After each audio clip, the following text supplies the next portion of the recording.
दंडवत हो।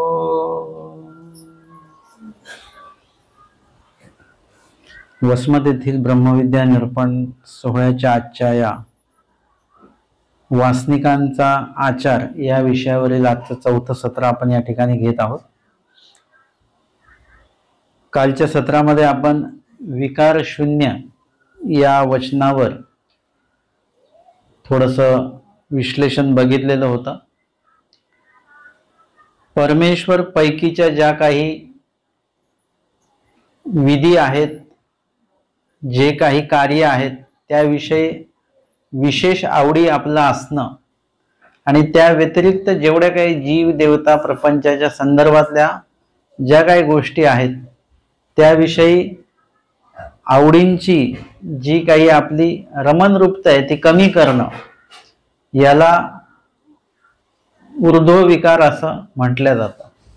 याला विकार शून्य असं म्हटलं जातं। स्वामींनी जे विकार शून्यता सांगितलेली आहे ती अधविकाराची शून्यता सांगितलेली आहे आणि ऊर्ध्व विकाराची शून्यता करायची नाही। आपली ऊर्ध्व विकाराची शून्यता आधीच आहे, आपल्याला ऊर्ध्व विकाराची वाढ करायची आहे आणि अधविकाराची शून्यता करायची आहे। मग पुढे जे काही पद येतं, आजचं जे आपण वचन घेणार आहोत ते आहे विकल्प शून्य। अर्थातच विकल्प आणि विकार हे दोन्ही दोष आहेत, दोन्ही वेगवेगळे दोष आहेत, परंतु दोन्ही दोष असल्यामुळे ते एकाच वचनामध्ये हे घेतले गेलेले आहेत। आणि विकार याची जी काही पुढची जी काही स्टेप आहे, म्हणजे पुढची जी पायरी आहे ती विकल्प आहे। विकार म्हणजे आवडी, आणि त्या आवडीची पूर्तता करण्यासाठी जर का ती अधविकारा रूपी आवडी जर का असेल तर त्याची पूर्तता करण्यासाठी जीव विकल्पाला शरण जात असतो। आधी विकार आहे आणि मग त्याच्या माथी विकल्प जो आहे तो दोष आहे। विकल्प म्हणजे काय, तर विकल्प म्हणजे कल्पाकल्प करणे। विकल्पाचे दोन प्रकार, एक विचिकिच्छारूप विकल्प आहे आणि एक देवताजनित विकल्प आहे। म्हणजे ज्याच्यामध्ये आपल्याला हे चांगलं हे वाईट, ओळ सोळ, पवित्र अपवित्र, शौच असौच हे जे काही मनामध्ये भाव निर्माण होतात याला विकल्प असं म्हणत असतात। आणि मनातले जे काही संदेह विसंदेह आहे, जायचं की नाही, यायचं की नाही, असं जे काही सतत मनामध्ये कल्पाकल्प भाव म्हणजे तो विकल्पच आहे। याच्यामध्ये विचिकिच्छारूप विकल्प जो सांगितला, आवड म्हणजे हे चांगलं हे वाईट असा जो काही भाव आहे, हा उच्च जातीचा हा हीन जातीचा, हे पण जे काही भाव आहेत हे विकल्प दोषाचा हा प्रकार आहे। आणि या सर्व गोष्टींमुळे प्रतदेह नावाचं जे नरक आहे त्याची निष्पत्ती होत असते।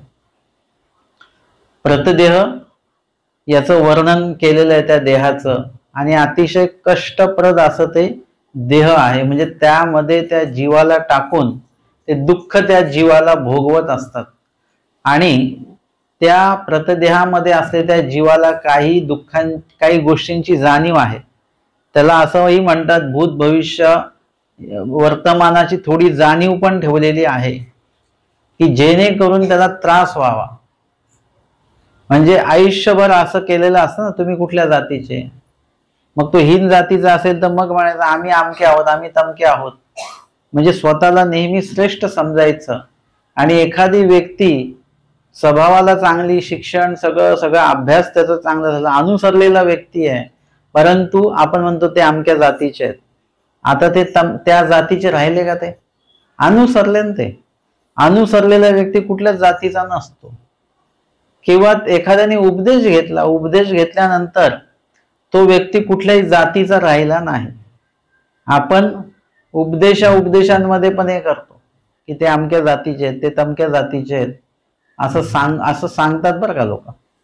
म्हणजे काही ठिकाणी असं जातीचं एवढं ते बोलल्या जातं, आणि त्यामध्ये जर का तो हीन जातीचा असेल तर अजून त्याला तशा दृष्टीने बघितल्या जातं। परंतु हे सांगितलेलं आहे मृत्यू झाल्यानंतर तर प्रेताला जे कोणी हात लावतात त्याच्यात कोणी हीन जातीचा असेल तर त्याचं जाणीव त्या प्रतदेहामध्ये असलेल्या त्या जीवाला आहे आणि मग त्याला ते दुःख होतं, त्रास होतो त्याला त्याचा, आणि त्याद्वारे त्याला ते दुःख दिल्या जातं.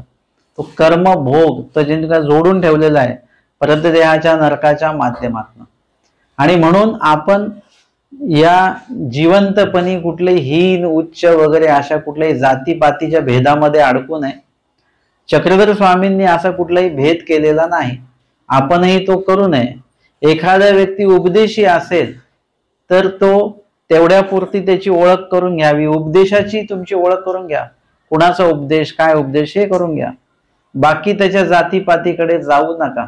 तुम्हाला सोयरीक करायची असेल तर भाग वेगळा आहे, परंतु उगाचच कोणाला जातपात विचारत बसायचं नाही. तो महानुभाव आहे, तो उपदेशी आहे, हेच आमच्यासाठी भरपूर मोठी गोष्ट आहे. आणि म्हणून हा एक विकल्प मनातनं काढून टाका आणि त्याच्यामुळे प्रतदेहाचं दुःख सुद्धा कमी होईल. प्रतदेहाचं नरक हे तर लागलेलंच आहे. हे कधी नसेल ज्या वेळेला आपण अनुसरू त्यावेळेला प्रतदेहाचं नरक भोगण्याची वेळ आपल्याला येणार नाही. प्रतदेहासाठी ते हे केलं जातं ना, पात्र घातले जातात, दशक्रिया घातल्या जातात वगैरे. आपल्या जर का दशक्रिया घालू नयेत असं वाटत असेल तर मग आपण अनुसरावं, जेणेकरून आपल्याला प्रतदेहाचे नरक असतील पण ते भोगायचं काही वेळ परमेश्वर येऊ देणार नाही. का बरं? त्याला काही वचन प्रमाण आहे का? काही अनुसरण घेतलं म्हणून हे नरक होणार नाहीत. हा, एथीचे होई जे तै चुके ते. म्हणजे महादाईसांना स्वामींनी निरय निरूपण केलं त्या पांती हे सांगून ठेवलेलं आहे. परमेश्वराचे एकदा तुम्ही झालात की तुम्हाला कुठल्याही प्रकारच्या नरक फळाला जाण्याचं काहीच कारण नाही. सरळ तुम्ही परमेश्वराशी जोडल्या जाता. आता आपल्याकडे जसं नवीन तो रस्ता झाला ना, त्या रस्त्यावर एकदा तुम्ही आलात की तुम्हाला कुठले खड्डे हे ते काहीच नाही, ट्रॅफिक नाही. सरळ तुम्हाला ज्या गावाला उतरायचं त्या गावाला तुम्ही जाल सरळ. तो जो अनुभव जर का तुम्ही घेतला ना तर तुम्हाला कळेल की अनुसरण म्हणजे काय आहे. एखाद्या रस्त्याचं नुसतं आपण अनुकरण केलं तर एवढा लाभ होतो, आणि ईश्वराने सांगितलेलं जर का अनुसरण आपण स्वीकारलं तर कितीतरी मोठा लाभ होऊ शकतो. आणि त्याच्यामुळे या ठिकाणी आपल्याला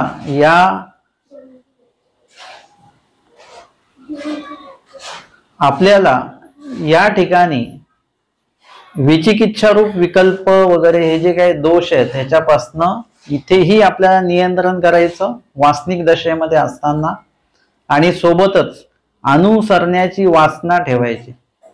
तुम्ही अनुसरा की नको अनुसरा हा पुढचा भाग आहे बरं का, परंतु कमीत कमी आत्तापासून आपण अनुसरण्याची इच्छा व्यक्त केली पाहिजे. साधारण पुरणपोळीचं जेवण असेल तर तुम्ही कालपासूनच तयारीमध्ये असतो आपण, आहे की नाही. कालपासूनच आपण जास्त काही जड वस्तू खात नाही, काय नाही, कारण उद्या भूक लागली पाहिजे. आज सकाळी नाश्ता करत नाही, पूर्ण तयारी पुरणपोळी खायची, किती खायची काय खायची सगळं ठरलेलं असतं. म्हणजे एक साधारण पदार्थासाठी आपण एवढ्या प्रकारची तयारी करतो, मानसिक शारीरिक सगळी काय. मग आपल्याला आता अनुसरायचं आहे. आता या दशेमध्ये अनुसरायचं की नाही सरायचं, परंतु अनुसरायचं आहे हे स्वप्न तर बघू शकतो की आपण, आणि त्या अनुषंगाने आपली तयारी असली पाहिजे, मानसिक शारीरिक सगळी तयारी असली पाहिजे. आणि वाचिक सुद्धा आपण देवाला म्हटलं पाहिजे की मला अनुसरायचं आहे, लोकांना सांगत बसायचं नाही. माझा एक असा अनुभव आहे की ज्यांनी लोकांमध्ये पसरवलं की आम्ही अनुसरणार अनुसरणार अनुसरणार, त्यांचं अनुसरणच होत नाही. असे 3-4 अनुभव आम्ही बघितलेले. आम्ही आवर्जून सांगतो कोणालाच सांगत बसू नका की आम्हाला अनुसरायचं म्हणून. देवाला मात्र सतत सांगा की मला अनुसरायचंय, मला अनुसरण घडवा म्हणून. एकदा आपण अनुसरलो की कुठल्याच नरकाला जाणे नाही. कुठल्या वचनात सांगितलं स्वामींनी, अनुसरल्यासी दैवत्व त्रियंचत्व होणे नाही. देवता फळ आणि नरक फळ या दोन्ही फळाला जायचं नाही अनुसरलेल्या व्यक्तीने, किंवा परमेश्वर जाऊ देत नाही मुख्यत्वे. अशा प्रकारे कर्मांचा नाश परमेश्वर स्वतः सगळं करून घेतात. दुसरा विकल्पाचा प्रकार आहे देवताजनित विकल्प, म्हणजे देवतेला शरण जाणे. विकल्प हा दोष कुणाला घडतो?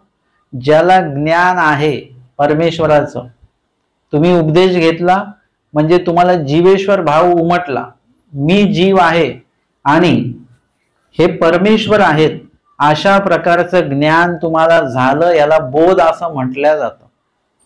बोधाला तुम्हाला अजून काय करायचं? वाढवायचं आहे. म्हणजे बोधा संदर्भामध्ये ज्या देवाची जाणीव झाली त्या देवाचं ज्ञान आपल्यामध्ये आलं पाहिजे. आपल्याला परमेश्वर म्हणजे काय, जे आमच्या स्वामींनी प्रल्हाद बाईसांना विचारलं, बाई देव जाणा म्हणजे देव म्हणजे काय माहितीये का तुम्हाला?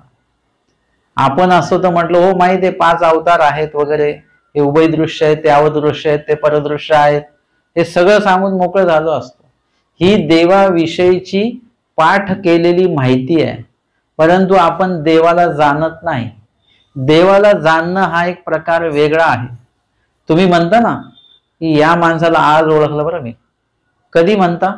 रोज तुम्ही त्यांच्यासोबत भेटणं उठणं सगळं आहे, ओळखता, चांगलं पूर्ण परिवाराला ओळखता, पण ज्या दिवशी तो माणूस वाईट वागतो तेव्हा तुम्ही म्हणता आज ओळखलं या माणसाला. इतक्या दिवस काय होतं मग? म्हणजे बाह्य ओळख आहे, अंतर ओळख नाही. तसं परमेश्वराची बाह्य ओळख आहे. परमेश्वराचे चांगले गुण काय काय आहेत हे आम्ही पाठांतर केलेले आहेत, त्याची उत्तर आम्ही देतो, लिहितो, पैकीच्या पैकी मार्क सुद्धा मिळवतो. परंतु दया गुणाचा अनुभव आपण बोललो पाहिजे. घेतलेला अनेक वेळा आहे पण आपल्याला त्याची जाणीव नाही. दया, मया, कृपा, करुणा हे काय आहेत गुण जे सांगितलेले आहेत, त्याचा अनुभव आपण नुसतं शब्दरूपाने नाही बोललं पाहिजे.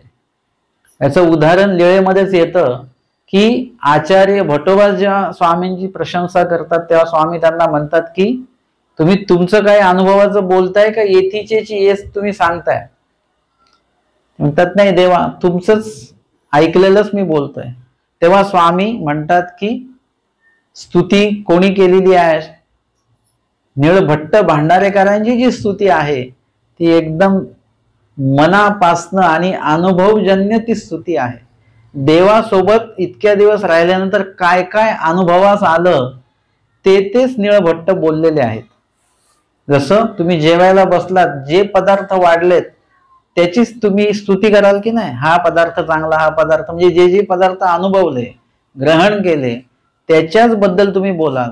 तसं निळभट्टांनी जे जे काही अनुभवलं असेल, जे जे काही त्यांनी चिंतनातनं ते पाहिलं असेल ते त्यांच्या त्या स्तुतीमध्ये ते स्वतः बोललेले आहेत. त्यांची ती स्तुती म्हणजे कुठलीही पारायणाचं पुस्तक नव्हतं किंवा कुणीतरी लिहून दिलेले ते शब्द नव्हते, हे स्वतः अनुभवाचे शब्द होते. आणि अनुभव जेव्हा आपण बोलतो तेव्हा तो शब्द जो आहे तो असा खरा, सत्य, वास्तव असतो आणि ते ऐकणाऱ्याला सुद्धा ते तेवढंच जाणवतं की हे जे बोलतायत ते एकदम बरोबर आहे.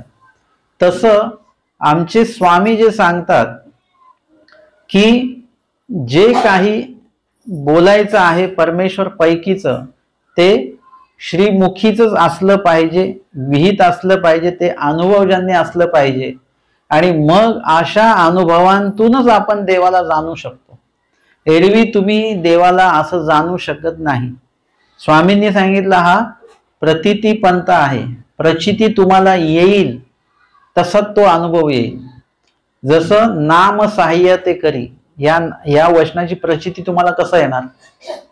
आता मी तुम्हाला सांगितलं नाम सहाय्यते करी बरं का, त्याचे वचन सांगितले, त्याचे लीळा सांगितल्या, दृष्टांत सांगितले, तुम्हाला पण ते पटलं. पण तुम्ही नामाच्या सहाय्यतेचा जोपर्यंत अनुभव घेत नाही तोपर्यंत तुम्हाला हे वचन समजलं पण अनुभवास आलं नाही. साखर होई जे ते निके की अनुभवी जे ते निके, दृष्टांत आहे स्वामींनी सांगितलं. ते म्हणतात अनुभवी जे ते निके, होई जे किंवा साखर आपल्याकडे असीजे, साखर आपल्या जवळ आहे, काय उपयोग आहे त्याचा? जोपर्यंत अनुभव घेत नाही तोपर्यंत लक्षात येणार नाही. त्याचा अनुभव हाच महत्वाचा भाग आहे. तसं परमेश्वराचं नाम आपल्याकडे आहे, त्या संबंधित पुस्तकं आपल्याकडे आहे, सूत्रपाठ आहे, लीळाचरित्र आहे, सगळं काय आहे, देवपूजा आहे, प्रसाद आहे, स्थान आहे, सगळं आहे, परंतु अनुभवच नाहीये, तर आपल्याला परमेश्वर कळत नाही. म्हणून सन्निधानातल्या भक्तांना सुद्धा देवाला देव समजावून सांगावा लागला. आता तर देव नाहीच आपल्याकडे. देवाच्या फक्त दिलेल्या ज्या काही संबंधित वस्तू आहेत, आपल्याकडे पदार्थ आहेत, प्रत्यक्ष परमेश्वर नाही. पण ज्या काळी प्रत्यक्ष परमेश्वर होते त्यावेळेला सुद्धा देवाला देवाची ओळख करून द्यावी लागली, कारण की परमेश्वर हे परमेश्वर जाणीजे. जेव्हा भैरव बुरुजामध्ये श्रीप्रभू जातात, आमचे स्वामींचं अवस्थान त्या ठिकाणी आहे, श्रीप्रभूंच्या लीळा स्वामी पाहतात. अनेक मूर्त्या तिथे देवतेंच्या आहेत. त्या प्रत्येक देवतेच्या मूर्तीवर बोट ठेवून आमचे श्रीप्रभू म्हणतात, हे देव आहे नाही, हे देव नाही. म्हणजे ते त्यांना जे जे कोणी देव म्हणतात त्या मूर्त्यांना स्वामींनी सांगितलं हा देव नाही. आणि मग असं करता करता आमच्या स्वामींच्या श्री मुखावर किंवा श्रीमूर्तीवर हात ठेवून म्हटलं, मेला हा देव होय म्हणे. म्हणजे हे देव आहेत, ते देव नाहीत, असं त्यांचं निराकरण करून टाकलं. आणि हेच देव आहेत, असे देवे देव प्रकाशला. परमेश्वरे परमेश्वर जाणीये. तुम्हाला आम्हाला परमेश्वराची ओळख ही कुठल्याही माणसामुळे जीवामुळे होत नसते, ते परमेश्वरामुळे होत असते. मी जर का म्हटलं की माझ्यामुळे तुम्हाला ज्ञान झालं तर हे साफ चुकीचं आहे. माझ्यामुळे कुणालाही काहीही होत नाही, ते सगळं देवामुळे होत असतं. मी निमित्त आहे. असे अनेक निमित्त आहेत, त्यांना फक्त निमित्त केलं, त्या सेवेसाठी निवडलं देवाने. बाकी जे काही करते धरते दातृत्व करणारे आहेत ते परमेश्वरच आहे स्वतः. बोध आणि बोध शक्ती ते येथोनी किंगा, असं स्पष्ट सांगितलेलं आहे. असे परमेश्वराचं व्यापकत्व आहे. नित्य आणि व्यापक असे परमेश्वर आहेत. त्या परमेश्वराचं अगाधत्व आपल्याला कळालं पाहिजे. नुसतंच आपण काही एका विशिष्ट गोष्टींमध्ये अडकलेलो आहोत, उपदेशी आहोत, आपण पिढ्यानपिढ्याचे उपदेशी आहोत, एका विशिष्ट गोष्टींमध्ये अडकलो, त्याच्यातनं बाहेरच पडायला आपण तयार नाही. महानुभाव पंथाचं तत्वज्ञान म्हणजे काय? शेतातनं खड्या गोट्यातनं चालत चालत लीळाचरित्र लिहिणारे माहीम भट्ट आम्हाला कळाले, परंतु त्यांनी लिहिलेलं लीळाचरित्र अजून आमच्याकडे नाही. आमच्यासाठीच लिहिलं ते सूत्रपाठ, त्याच्यातनं वेगळं केलं. केशराज बासांनी वचनं वेगळी केली, भट्टोबासांना विचारून विचारून ते पूर्ण प्रकरण तयार केली, त्यांना नावं दिली, सूत्रपाठ नावाचा ग्रंथ तयार केला. हे महानुभावांचं साहित्य आहे. बाकीच्या गोष्टी ओळख ऐकण्या वाचण्यापेक्षा तुम्ही जर का इकडे लक्ष दिलं तर काय होईल? त्यामुळे तुम्हाला परमेश्वर खऱ्या अर्थाने कळतील. आणि तो परमेश्वर जोपर्यंत आपल्याला कळत नाही तोपर्यंत पुढचा प्रवास आपला चालू होणार नाही. जसं आता आपण प्रवास करतो, मग त्यावेळेला ते सांगितलं जातं, तुम्हाला बस स्टॉप माहिती आहे का? हा माहिती आहे. मग तिथून एक रस्ता इकडे जातो, तिकडे जातो, तिकडे जातो, मग आपल्याला ते लक्षात येतं. परंतु आपण ते बस स्टॉपही बघितलं नसेल तर आपल्याला ते काहीच रस्ते ते सांगतात ना, ते कळतच नाही, गडबड होते खूप. मग तुम्हाला काय माहिती आहे इथलं? हा अमका अमकी जागा माहिती आहे, चौक माहिती आहे. हा, मग तिथे तुम्ही आलात की मग डावीकडे वळायचं. म्हणजे कुठली तरी एक गोष्ट माहिती असेल तर पुढचा प्रवास सोपा जातो. म्हणजे देव एकदा कळाले आपल्याला की पुढचा प्रवास म्हणजे देवासाठी आपल्याला काय करायचं आहे, कशा पद्धतीने ती क्रिया करायची आहे, त्याची जाणीव आपल्याला होत असते. म्हणून स्वामी म्हणतात, बाई देव जाणा. देवाला तुम्ही जाणता का? प्रल्हाद बाईचा होत्या, ते म्हटले, जीजी नेने, मला देव माहिती नाही, ते तुम्हीच सांगा आम्हाला. कधी कधी काही गोष्टी आपण सांगण्यापेक्षा त्या जाणकार व्यक्तीतनं कडनं जर का जाणून घेतल्या ना तर ते इत्यंभूत आपल्याला वास्तव रूपाने आपल्याला ते कळतं. म्हणून तुम्हाला जर का देवाची जाणीव करून घ्यायची असेल तर तुम्हाला कोणाला प्रार्थना करावी लागेल? साधूंना, अधिकरणाला, कोणाला प्रार्थना करणार? देवाला प्रार्थना करा. कारण की ते कोण जाणवून देणार आहे? देव. परमेश्वर हे परमेश्वर जाणीजे. परमेश्वरालाच विनंती करा की आम्हाला तुम्ही योग्य ते अधिकरण, साधूंचा योग घडून आम्हाला ते तुम्ही जाणवून द्या योग्य वेळी. आणि परमेश्वर मग बरोबर तुम्हाला त्याची जाणीव करून देणार.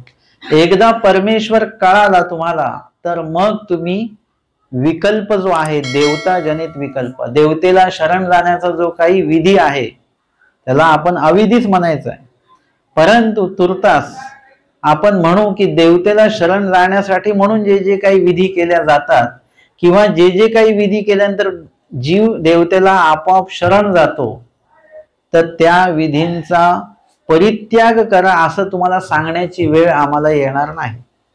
आपल्या महानुभाव पंथातले अनेक उपदेशी मंडळी, नामधारक मंडळी, वासनिक मंडळी नाही, वासनिकांचं तत्वज्ञानाचा अभ्यास झालेला असतो, जीव देवता प्रपंच परमेश्वर त्यांना कळालेलं असतं, ते अजिबात कशाला शरण जात नाही. एक व्यक्ती आजारी आहे आणि मग त्यांना सांगितलं आमका आमका देवताजनित जर का उपाय केला तर तुम्ही वाचाल.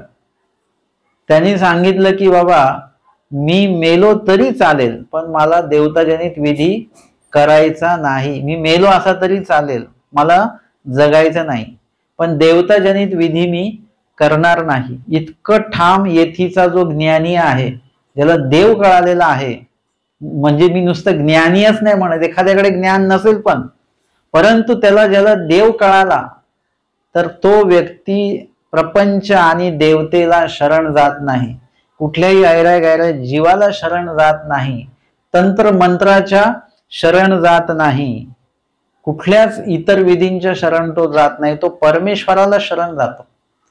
आपण लीळाचरित्र का वाचायचं असतं त्याच्यामध्ये तेच आहे की एरवी ते विंचू चावला वगैरे की ते असतं ना, विंचू मंत्र काहीतरी असतं आहे की नाही.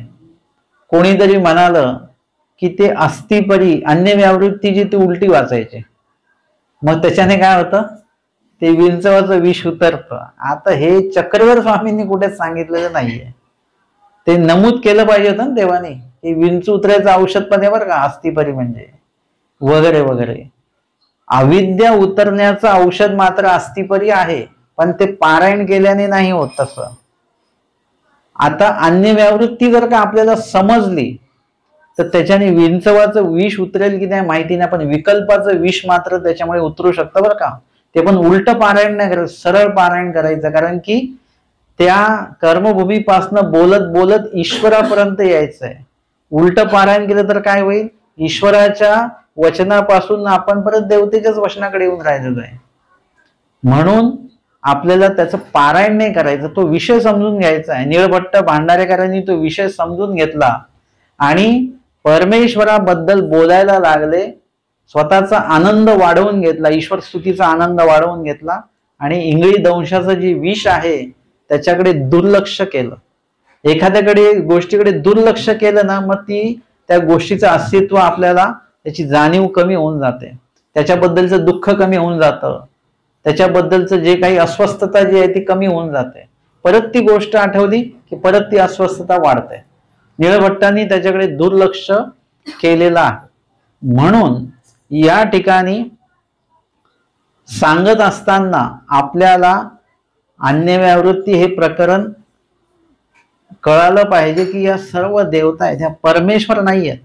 मग जेव्हा केव्हा तुम्हाला असा काही प्रसंग येतो तेव्हा आपण देवतेला शरण का जातो, म्हणजे परत आपण तिकडे नाही गेलो पाहिजे, आपण पुढे आलो पाहिजे, पुढे चाललं पाहिजे, आपला प्रवास पुढे पुढे आला पाहिजे. आपण तिथूनच आलेलो आहे. कर्मभूमीची या देवता होती परी परमेश्वर नव्हती. मग आपल्याला वाटलं त्याच्यापेक्षा उच्च असतील, असं करत करत माया देवतापर्यंत आलो. माया तर सगळं सृष्टीचा संहार करते, रचना करते, मुख्य शक्ती आहे ती. मग ती तर परमेश्वर असेल, चैतन्य देवताच होय परी परमेश्वर ती सुद्धा परमेश्वर नाही. तिथे स्वामींनी क्लिअर केलं. मग आता आम्हाला कुठे जायचंय, परमेश्वर ते कोण आहेत ना, चैतन्य परमेश्वर तो देवश्री चक्रधर.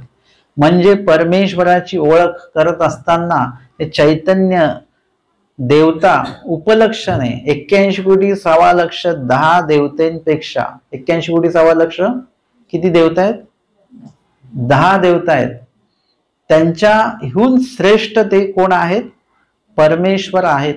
आणि आपण आता त्यांची ओळख करून घ्यायला बसलेलो आहोत. त्यांची ओळखही आपली झालेली आहे, जाणीवही झाली. मी कोण हे कळालं, ते कोण हे कळालं. हे दिसतंय काय आहे ते प्रपंच हे पण कळालं, आणि जे सर्व सृष्टीचा व्यापार करतायत त्या देवता सुद्धा कळाल्या. म्हणजे आपण स्वतः परमेश्वराचे जेव्हा झाल्यानंतर आता तुमच्यावर कुठलं संकट आलं काय आलं तर तुम्हाला कुठल्याही प्रकारे देवता मंत्राकडे देवता विधीकडे जाण्याची आवश्यकता नाही. मानव पंथातलेच उपदेशी मंडळी हे काय करतात, आधेमध्ये कुळदेवतेला सुद्धा शरण जात असतात. आहेत परमेश्वराचे, विधी सगळा परमेश्वराचा सुरू आहे, परंतु आधेमध्ये कधीतरी तिकडे कुळदेवतेकडे जाऊन येतात. कारण त्यांना कोणतरी म्हणतं हे तुम्हाला ताप आला ना तो कशामुळे आला, तुम्ही ते कुळदेवतेचं करत नाही म्हणून आला. आणि डॉक्टर काय सांगतात, आता हे वातावरण बदललं, हे साथच सुरू आहे म्हणून हे झालं. आता सांगा बरं, कोरोना सगळ्यांना का झाला? सगळे तर कुळदेवतेचं करतात की नाही, मग त्यांना झालं पाहिजे होतं का? नव्हतं झालं पाहिजे, पण सगळ्यांनाच झालं ते. म्हणजे त्याचा आणि त्याचा संबंध जोडत बसायचा नाही. हे तुमचे कर्म आहेत, ते कर्म भोगायला प्राप्त होतात आणि ते भोगायचे. ते कुणाला भोगायला मिळत नाही असं बघा.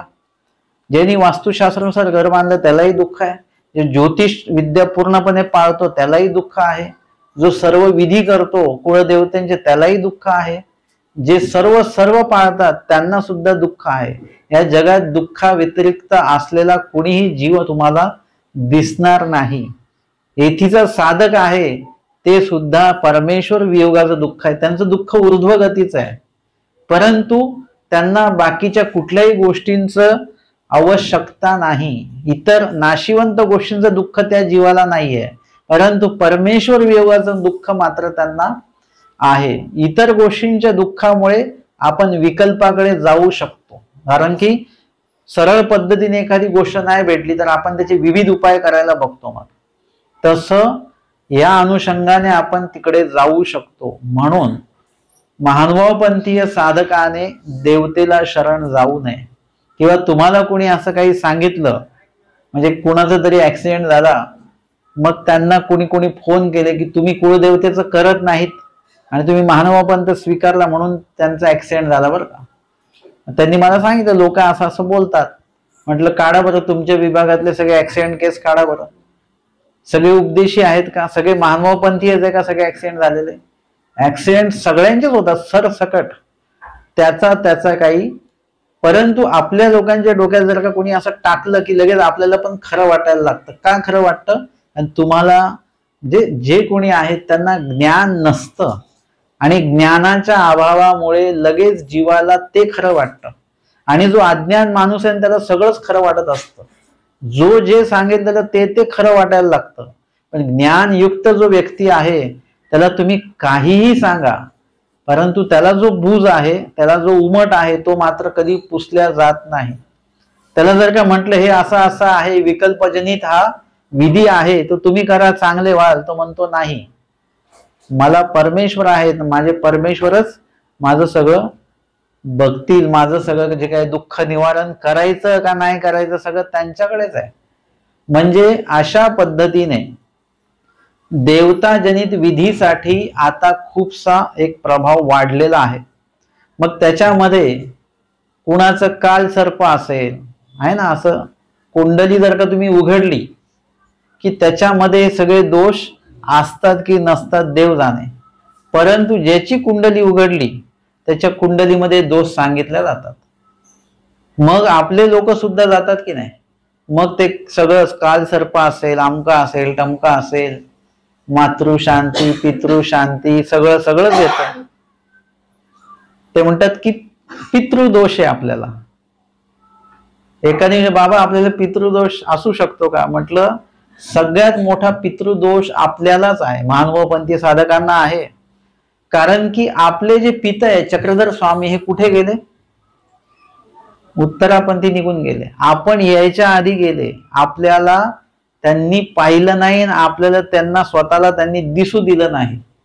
म्हणजे आपले वडील, आपले पिता परमेश्वर हे आपल्याला सोडून आधीच निघून गेले. याच्यापेक्षा मोठा पितृदोष कुठला असू शकतो का? पितृदोषच आहे ना.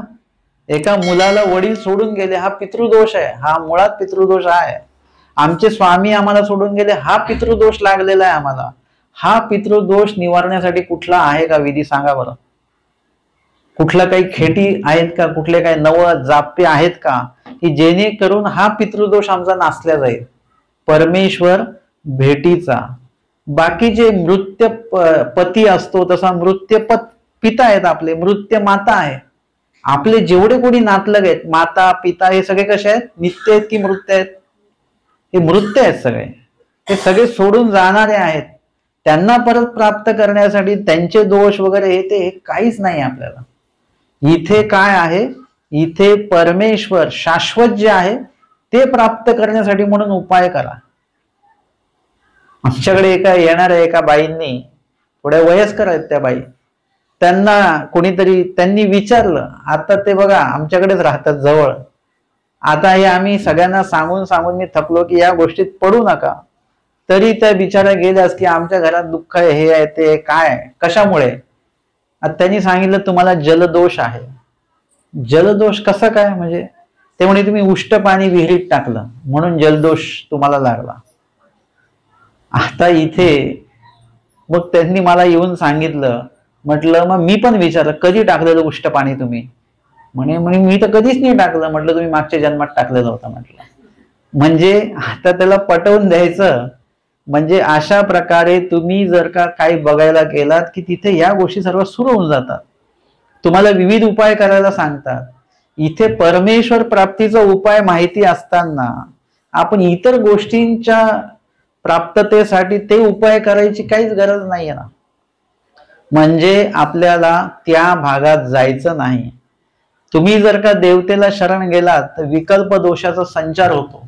आणि विकल्प दोष हा सगळ्यात मोठा दोष आहे. जेवढे काही दोष असतील ना, 62,500 म्हणा की अजून कितीतरी त्याच्यापेक्षा जास्त असतील, या सगळ्या दोषांमध्ये जे सगळे दोष घडले तरी चालतील, पण विकल्प दोष कधीच घडला नाही पाहिजे. का? बाकीचेही दोष घडले नाही पाहिजेत, पण विकल्प दोष असा दोष आहे की तो जर का एकदा घडला तर या सृष्टीत परमेश्वर त्याचं मुख बघतच नाही, पण पुढील 3 सृष्टी म्हणजे ही सृष्टी धरून 3 सृष्टी परमेश्वर त्या जीवाचं मुख बघत नाहीत. त्या जीवाला योग्य ते सन्निधान प्राप्त होत नाही. झालं जरी ज्ञान तर होतं त्याला प्रत्येक सृष्टीमध्ये, पण ते ज्ञान टिकत नाही. ते ज्ञान दवडल्या जातं. आपण बघतो ना काही उपदेश घेतला त्यांनी आणि ते देवतेला शरण गेले. का बरं? विकल्पाचा तो प्रसव आहे. तो मागील सृष्टीपासून चालत या सृष्टीपर्यंत आला. या सृष्टी ज्ञान झालं, सर्व व्यवस्थित विधिविधान आहे आणि विकल्पाचा दोष घडला. अपोलोच्या बाबतीमध्ये महादाईचा विचारता स्वामी म्हणतात की शेवटी त्यांच्या बाबतीत असं असं होईल, देवतेला शरण जातील. महादाईसांनी विनंती केली, प्रार्थना केली. आमच्या स्वामींनी अपोलो बद्दल थोडं चिंतन केलं आणि म्हटलं ठीक आहे, शेवटच्या काळात ते परत इकडे येतील. आणि ते जेव्हा महादाईसा त्यांना पडताळण्यासाठी घरी गेल्या, एरवी संबंधाच्या घरी जाणे नाही, पण का गेल्या महादाईसा? हे स्वामींनी वर्णन दिलं याच्या बाबतीमध्ये की हा अनुसरेल, पडताळून बघूया आणि त्याला घेऊन येऊया परमार्गामध्ये. आणि गेले तो खरोखर सगळे देवता मांडलेल्या होत्या आणि त्याचं पूजन सुरू होतं. त्यावेळेला महादाईसांनी ते सर्व बघितलं आणि काय म्हटल्या त्या, काय म्हणून बाहेर आल्या? श्री चक्रधरा. म्हणजे तिथे त्यांनी ते आमच्या स्वामींचं नाम घेतलं आणि तशाच बाहेर आल्या. ते नाम कुणाच्या कानावर पडलं? अपोलोंच्या. आणि लगेचच्या लगेच उजळता आली. आता मी जर का नाव घेतलं तर अशी उजळता कोणाला येणार नाही, असं येऊ शकत नाही. पण ते नाम कोणी घेतलं होतं? महादाईसांनी घेतलेलं होतं. महादाईसा स्वतः एवढे शुद्ध पवित्र होत्या आणि एवढा नामाचा त्यांचं चिंतन होतं की ते नाम जे आहे ते मुखातनं नाही निघालं, ते मनातनं असं प्रसवलेलं ते नाम आहे श्री चक्रधरा. आणि त्या उजळत्या व्यक्तीच्या नामस्मरणाच्या उच्चारणामुळे तिकडे अपोलो सुद्धा कसे झाले? लगेच शुद्ध झाले. सर्व त्यांनी ते विसर्जित केलं आणि लगेच निम्म्याला भटोबासांकडे आले आणि अनुसरले. म्हणजे तिथून म्हणजे महादाईसांसारखी व्यक्ती आहे ती त्यांना देवता धर्मापासून काढून इकडे आणण्याचा प्रयत्न आहे, विनंती आहे, प्रार्थना आहे. आणि आपण इथेच आहोत आणि आपण इथून तिथे जातो आहोत. तुम्हाला माहिती का स्थानाच्या ठिकाणी खूपशे लोक असतात. ते कोण असतात? उपदेशी कमी आणि अन्य लोक जास्त असतात. इकडे कसे आले तुम्ही या देवाला? ते म्हणतात सगळे देवदेव करून झाले, कुठेच उपाय नाही झाला. मग कोणीतरी सांगितलं महानुभावांच्या देवाकडे जा, तिथे तुम्हाला उपाय होईल. आणि ते इथे येतात आणि त्यांना इथे उपाय घडतो. आणि महानुभाव लोक कुठे जातात? आमचा प्रवास उलटा झाला, देवतेकडे प्रवास सुरू आहे. म्हणजे ते लोक इकडे येतात आणि आपण लोक तिकडे जातो, असा हा प्रकार सुरू आहे. म्हणून आपण या कुठल्याही गोष्टीमध्ये पडायचं नाही. जे काही कर्म येतात, आता तिथे जातोच का आपण? आणि तुम्हाला कुंडलीत वेगवेगळे दोष सांगतात.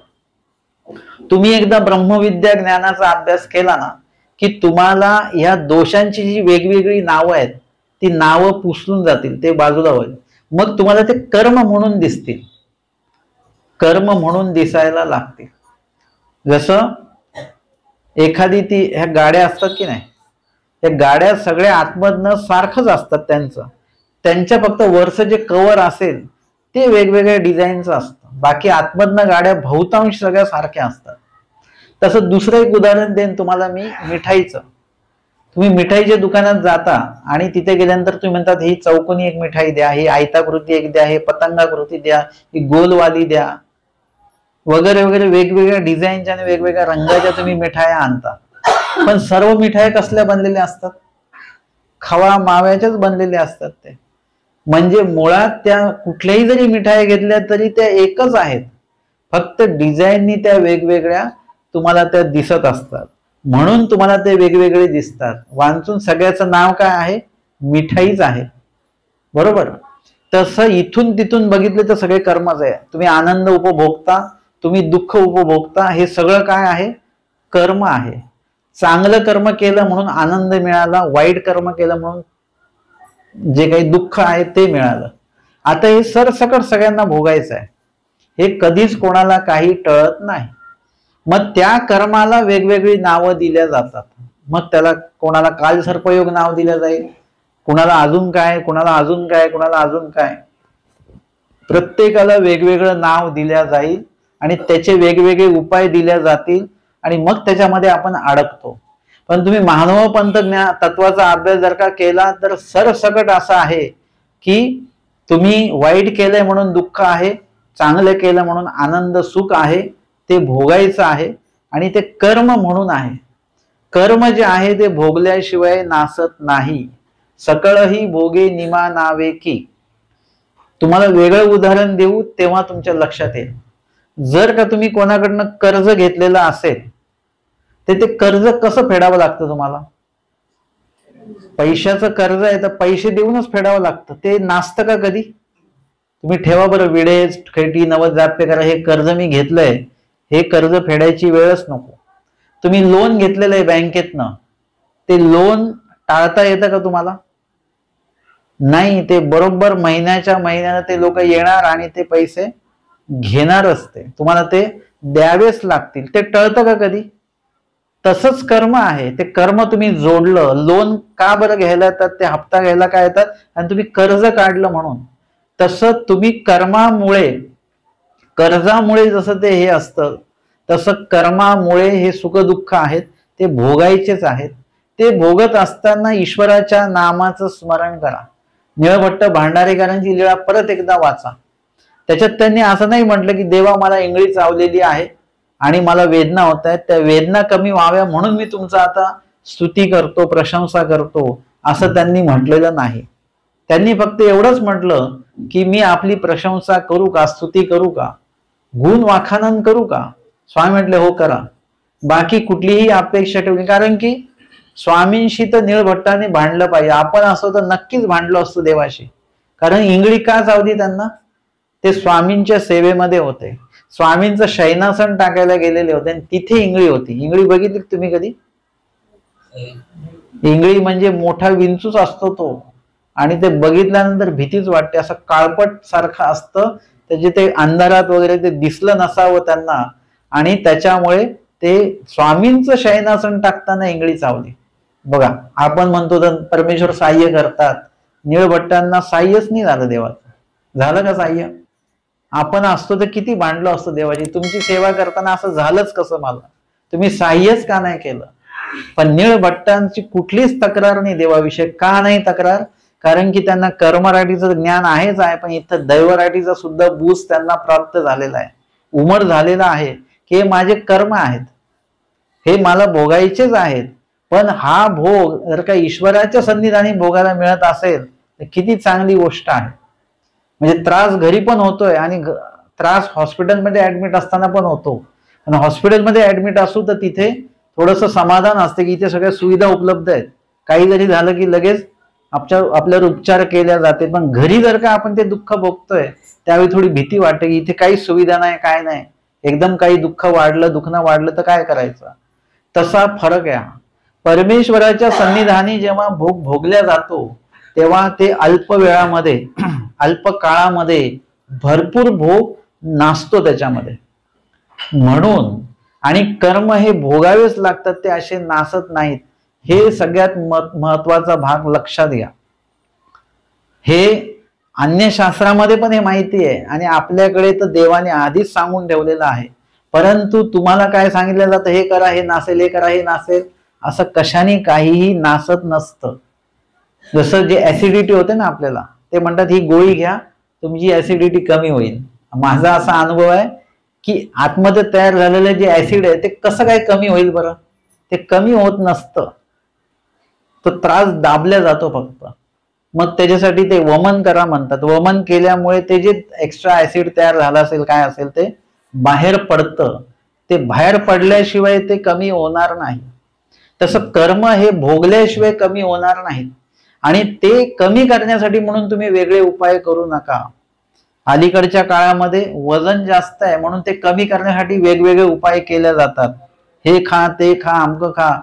तर ते काय आहे, शरीरावर तुम्ही अन्यथा पद्धतीने उपचार करताय, त्याचं शरीराला नुकसान होईल. असं काही खाऊन वजन कमी करायचं नसतं, असा उपायच नसतो. परंतु तो करवल्या जातो, त्याचा नंतर मग अपाय होतो. तसं कर्म कमी करण्याचा वेगळा कुठला उपाय नाही, ते भोगूनच कर्म कमी करायचे आहेत. दैवराटीमध्ये मात्रचे 2-3 उपाय आमच्या देवाने सांगून ठेवलेले आहेत. एक तर अनुसरण घ्या. काही 50% कर्म तर असेच नासून जातात. देवता फळाला जाणे नाही, नरक फळाला जाणे नाही, हे पहिली सुविधा प्राप्त होते. त्याच्यानंतर अनुसरणाच्या ठाई जे काही तुम्ही कर्म सेवादास्य करता त्याच्यामध्ये अनेक कर्म नासल्या जातात. वासनिकाने अनेक जर का सेवादास्य केले त्याच्यामध्ये अनेक कर्म नासल्या जातात. आणि अप्रोक्ष ज्ञानामध्ये बहुरूपता बहुकामनेच्या माध्यमातून अनेक कर्म नासल्या जातात. मग आमच्याकडे 3 उपाय आहेत. कर्मराटीत फक्त एकच उपाय आहे, भोगून कर्माचा नाश करा. आणि दैवराटीत 3 उपाय आहेत कर्मनाशाचे. मग आपण कुठे आलं पाहिजे? दैवराटीत आलं पाहिजे. आणि त्या ठिकाणी पूर्ण ते कर्मनाशाचे सुद्धा उपाय देवाने सांगितले. आणि मग असं असताना आता आपल्याला विविध प्रकारच्या कुठल्याही गोष्टींच्या अधीन होण्याची गरज नाही. तुम्ही इथे आल्यानंतर सुद्धा गळ्यात तावीज बांधाल, गंडे दोरे बांधाल, त्याच्याने सुद्धा काही होत नसतं. जोपर्यंत अंतःकरणात नाम नाहीये तोपर्यंत कुठल्याही प्रकारचं साह्य आपल्याला होत नाही. अंतःकरणात जर का नाम असेल तर सर्व प्रकारचं साह्य होतं. नामाचे 10 ठायामध्ये हे सर्व काही सांगून ठेवलेलं आहे. आपण 10 ठिकाणी फिरतो ते कर्म नासण्यासाठी, परंतु इथे एकच ठिकाण, एकच नाम आहे, ते सुद्धा घेताना 10 ठिकाणी फिरायची गरज नाही. एकाच ठिकाणी बसून नामाचं स्मरण चिंतन केलं, एखाद्या स्थानाच्या ठिकाणी जाऊन तुम्ही ते स्मरण चिंतन जर का केलं आणि त्या ठिकाणी त्या नामाच्या स्मरणाच्या माध्यमातून तुमचे अनेक अडथळे नासून जातात, अनेक संकट नासून जातात, किंवा जे जे काही साह्य आहे ते साह्य सुद्धा आपल्याला त्याच्यातनं प्राप्त होत असतं. म्हणून अशा कुठल्या गोष्टींसाठी कुठेही देवतादिकांना शरण जाण्याचं काहीही कारण महानुभाव पंथीय साधकाला नाही. नवीन एक शांती हा प्रकार आपल्यामध्ये आलेला आहे ना, की महानुभाव पंथी साधक दुसरीकडे जाऊन शांती वगैरे करतात. असं काही करण्याची गरज नाही. शांती होते ती फक्त आपल्या खिशाची होते. म्हणजे भरपूर मोठा खर्च होऊन जातो आणि मग त्या व्यक्तीला विचारलं की काय कसं आहे आता, ते म्हणतात आता ठीक आहे, आता कुठली शांती करायची नाही, आयुष्यभराची शांती होऊन गेली, पैसाही गेला आणि कामही नाही झालं. एका ठिकाणी उपदेशा व्यक्तींनी मुलाच्या लग्नासाठी म्हणून त्यांना सांगितलं शांती करा.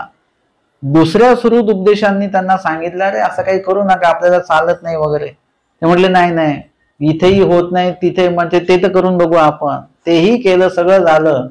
मग आता मला भेटल्यानंतर त्यांनी सांगितलं असं असं केलं बा, मला झालं का मुलाचं लग्न? नाही झालं. 6 वर्ष झाले शांती करून. म्हणजे आशाने काहीही होत नसतं, हे लक्षात घ्या. आणि म्हणून आपल्याला वेळोवेळी जे काही तुमचं दुःख आहे ते ईश्वराकडे मांडा. पूर्व दशेमध्ये तुम्ही आहात तर तुम्ही ईश्वराकडे दुःख मांडाल. तुम्ही जसं जसं पुढे जाल तसं तसं तुम्ही देवाकडे दुःख मांडणार नाही. देवाकडे दुःख मांडायची गरज नाही. देवाला सगळं कळतं, सगळं माहीत पडतं. देवाला वेगळं काही सांगायची गरज नाही. फक्त एक सांगा की आमच्यावर किती संकट येऊ, काही जरी येऊ, पण आमच्यातला धर्म कमी झाला नाही पाहिजे. धर्म ही मोठी संपत्ती आहे. ती जर का तुमच्यामध्ये टिकून राहिली तर तुम्ही अशा कितीतरी नाशिवंत संपत्त्या कितीतरी मिळवू शकता. शाश्वत संपत्ती जी आहे कायमस्वरूपी टिकणारी, ती मात्र टिकून ठेवा. कोरोना काळामध्ये लोकांकडे असले सगळं गेलं. नोकरी गेली, पगार गेले, पैसा गेला, सगळंच गेलं. परंतु ज्यांच्याकडे म्हणजे ते आजारपणाच्या खर्चामध्ये एवढं सगळं नष्ट होऊन गेलं. म्हणजे जी शाश्वत जी गोष्ट नाहीये, नाशिवंत जी गोष्ट आहे, ती किती जमवली तर ती क्षणात खर्च होऊन जाते. पण ज्या लोकांनी इम्युनिटी पॉवर ज्यांची होती ना, है की नाही, विल पॉवर ज्यांचं होतं, जे काही प्रतिकार शक्ती ज्यांनी कमवलेली होती, त्यांचं काहीच नुकसान नाही झालं.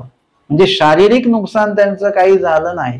म्हणजे जे नाशिवंत, जे आंतरिक जी गोष्ट आहे ती महत्वाची कमवली पाहिजे. पैसा तर परत कमवू आपण, पण ज्यांची विल पॉवर नाहीये, इम्युनिटी पॉवर ज्यांची नाहीये, ते जीवाने गेले, देह गेलं त्यांचं.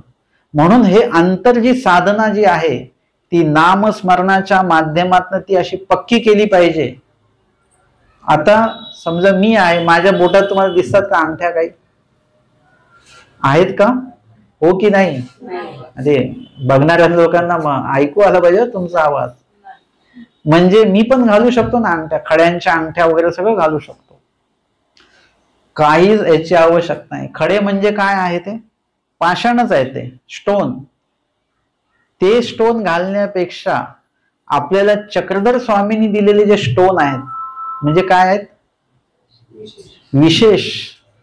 तुम्ही त्याला पाषाण म्हणता की नाही? विशेष म्हणजे काय? पाषाण आहे. हे पाषाणाला इंग्लिश मध्ये काय म्हणतात? स्टोन म्हणतात. सांगा बरं, असे स्टोन आहेत का कोणाकडे? आम्हाला चक्रधर स्वामींनी स्पर्श केलेले पाषाण आमच्याकडे आहेत, विशेष आमच्याकडे आहेत. असे पाषाण जगात कोणाकडे आहेत का? किंवा त्या पाषाणा एवढं महत्व कुठला स्टोन आहे का? कुठला स्टोन नाहीये. मग एवढा मोठा स्टोन आपल्याकडे असताना, स्वतः देवानी स्पर्श केलेले विशेष असताना, इतर कशाच कुठल्या गोष्टीची गरज नाही ना आपल्याला.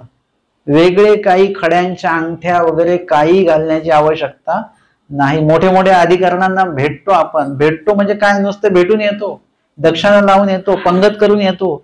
कधीतरी त्यांच्या बोटांकडे बघा, अधिकाऱ्यांच्या आहे का त्यांच्या बोटांमध्ये अंगठ्या आहेत का? बघा बरं तुम्ही.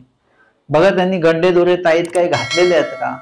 काहीच नाही केलेलं त्यांनी तसं. ते स्वतः सुद्धा तुम्हाला कधी काही सांगत नसतात, कारण की ते स्वतःच ते उपयोग, कारण की त्यांच्या अंतःकरणामध्ये परमेश्वराचं नाम चिंतन सतत सुरू असल्यामुळे त्यांना इतर कुठल्याही ठिकाणी जाण्याची कधी इच्छाही होत नाही आणि आवश्यकता सुद्धा त्यांना नाही. जे असेल ते देवाकडे समोर आहे, देवाला सांगायची सुद्धा गरज नाही. म्हणून महानुभाव पंथीय साधकाने परमेश्वर नामाचं जे स्मरण आहे ते सतत केलं पाहिजे. जे काही तुमचं काही संकट असतील ते देवाच्या दारातच ती ठेवली पाहिजेत. देवाला विनंती करा की तुम्हाला जे जसं काय करायचं तसं तुम्ही ते करा, परंतु माझ्यातलं धर्म कमी होऊ देऊ नका, माझं स्मरण कमी होऊ देऊ नका, देवधर्म कमी होऊ देऊ नका, माझ्या मनामध्ये कुठल्याही प्रकारे पंथा देवाविषयी विपरीतत्व येऊ देऊ नका. एवढी प्रार्थना देवाजवळ आपण सतत करत राहिली पाहिजे.